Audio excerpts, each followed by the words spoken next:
हम सबकी जिंदगी का एक बहुत बड़ा हिस्सा हमारे काम और हमारी नौकरी से जुड़ा है।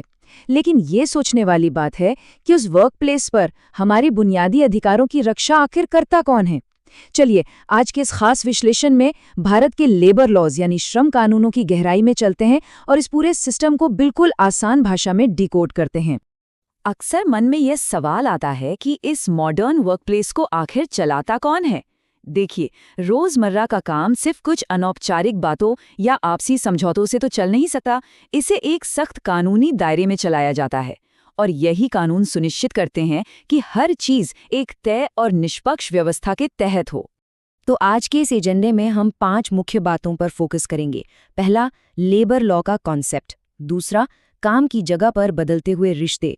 तीसरा, इन कानूनों का दायरा। चौथा, इसका लीगल फ्रेमवर्क। और आखिर में इंडियन रेलवे में इसका प्रैक्टिकल एप्लीकेशन। चलिए सबसे पहले बात करते हैं लेबर लॉ के कॉन्सेप्ट की, जो दरअसल किसी भी तरह के काम की असली बुनियाद है। अब देखिए, लेबर लॉ कोई आम कानून नहीं है। ये लॉ की एक बहुत ही स्पेशलाइज्ड ब्रांच है। इसका इकलौता मकसद है इंडस्ट्रियल रिलेशंस, काम करने की स्थितियों और सोशल सिक्योरिटी से जुड़ी तमाम पेचीदगियों को सुलझाना। और पता है, ये पूरा का पूरा ढांचा 3 मजबूत पिलर्स पर टिका है। पहला पिलर है इंडस्ट्रियल रिलेशंस यानी औद्योगिक संबंध। दूसरा है सही वेतन और काम करने के हालात तय करना।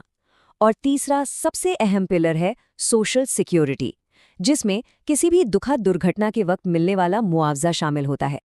आगे बढ़ते हैं दूसरे पॉइंट पर, जो है बदलते हुए कार्यस्थल संबंध। समय के साथ एम्प्लॉयर और एम्प्लॉई का रिश्ता काफी हद तक बदल चुका है। अगर हम पुराने वक्त की बात करें तो वहां एक पारंपरिक बॉस और कर्मचारी वाला रिश्ता होता था, जहां आदेश हमेशा ऊपर से नीचे आते थे। लेकिन आज का ट्रेंड बिल्कुल अलग है। आज के इस मॉडर्न एरा में मैनेजमेंट के अंदर श्रमिकों की यानी लेबर की काफी एक्टिव भागीदारी होती है। ये अब सिर्फ हुक्म चलाने का नहीं, बल्कि मिलकर काम करने का दौर है। अब आते हैं तीसरे हिस्से पर, यानी इन कानूनों का स्कोप या दायरा। आखिर वेजेस से लेकर वेलफेयर तक ये कानून कितना कुछ कवर करते हैं। सच कहा जाए तो लेबर लॉ का दायरा बहुत ही व्यापक है। इसमें वो सब कुछ शामिल है जो रोजमर्रा की वर्किंग लाइफ को छूता है, जैसे कि समय पर सैलरी मिलना, हड़तालों या विवादों का निपटारा करना, यहाँ तक कि फैक्ट्री में पानी और कैंटीन जैसी छोटी छोटी सुविधाएं देना। और हाँ, अगर कभी कोई अनहोनी हो जाए तो मौत या एक्सीडेंट की स्थिति में सोशल सिक्योरिटी और कंपनसेशन देना भी इसी के दायरे में आता है। चौथा अहम हिस्सा है इसके सोर्सेस और लीगल फ्रेमवर्क। मतलब भारत में इन जरूरी कानूनों का असली ब्लूप्रिंट आखिर तैयार कैसे होता है। तो इसका सीधा सा जवाब है भारत का संविधान। कॉन्स्टिट्यूशन ऑफ इंडिया ही वो अल्टीमेट अथॉरिटी है, वो मूल जड़ है जहां से हमारे देश के सभी लेबर लॉज निकलते हैं। इस सुप्रीम फ्रेमवर्क से ऊपर कोई भी नियम या कानून नहीं जा सकता, बिल्कुल नहीं। और फिर इस संविधान से शक्तियां मुख्य रूप से 2 लेवल्स पर बंटती हैं। जो सेंट्रल इनैक्टमेंट्स हैं, उनके लिए नियम हमारी केंद्र सरकार बनाती है। वहीं जो स्टेट इनैक्टमेंट्स हैं, उनके रूल्स राज्य सरकारें तय करती हैं।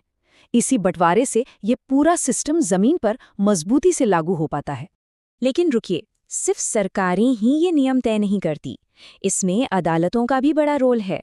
कोर्ट ऑफ लॉ के अहम फैसले भी इन सरकारी इनैक्टमेंट्स के बिल्कुल पैरेलल चलते हैं और यही फैसले लेबर लॉज को उनका एक पक्का और फाइनल रूप देते हैं। फाइनली आते हैं अपने 5वें पॉइंट पर, रेलवे में इसका एप्लीकेशन। आइए समझते हैं कि इन थ्योरेटिकल कानूनों को इंडियन रेलवे जैसी विशाल और ग्राउंड रियलिटी वाली जगह पर कैसे अप्लाई किया जाता है। इंडियन रेलवे कोई छोटी मोटी संस्था तो है नहीं। इतने बड़े ऑर्गेनाइजेशन में पेमेंट ऑफ वेजेस एक्ट और मिनिमम वेजेस एक्ट जैसे कोर कानून ये पक्का करते हैं कि हर कर्मचारी को उसका हक और पैसा वक्त पर मिले।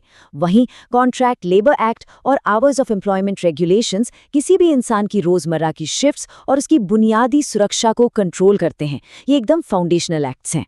इसके अलावा कुछ बेहद खास और वेलफेयर से जुड़े एक्ट्स भी हैं, जैसे कि ट्रेड यूनियंस एक्ट और इंडस्ट्रियल डिस्प्यूट्स एक्ट विवादों को सुलझाने का काम करते हैं।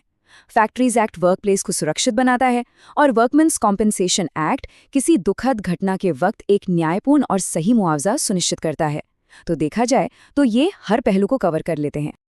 अब ये जितनी भी कॉम्प्लेक्स हायरार्की और एक्ट्स की लिस्ट्स हमने डिस्कस की हैं, ये सब हमारे उस ओरिजिनल एजुकेशनल हैंडआउट पर बेस्ड हैं। यही वो सोर्स मटेरियल है जो रेलवे के अंदर लेबर लॉ की इन तमाम बारीकियों की पुष्टि करता है।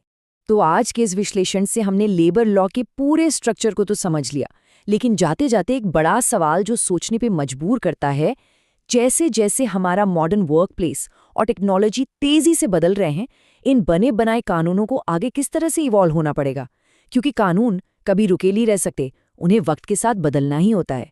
भविष्य में काम और अधिकारों की नई शक्लें क्या होगी? खैर, ये आगे गहराई से सोचने का विषय है।